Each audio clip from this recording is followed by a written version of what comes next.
12生肖食品增運，你知道嗎？趕緊看看要吃什麼，按讚收藏。呢個係以易經天運應對人類生存嘅能量場作計算。生肖屬猴的，農曆6月可多吃圓粒杏仁；生肖屬鼠的，農曆6月可多吃玉米；生肖屬羊的，農曆6月催吉的食物是檸檬汁；生肖馬，農曆6月催吉的食物是梨；生肖屬兔的，農曆6月可多吃雲吞；生肖龍，農曆6月催吉的食物是奇異果；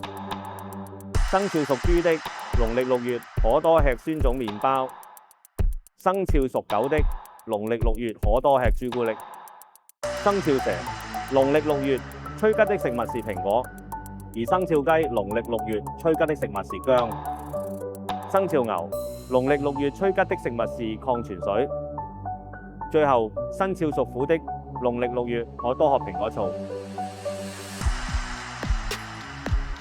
你都想知每月催吉小技巧嗎？關注我，每週更新。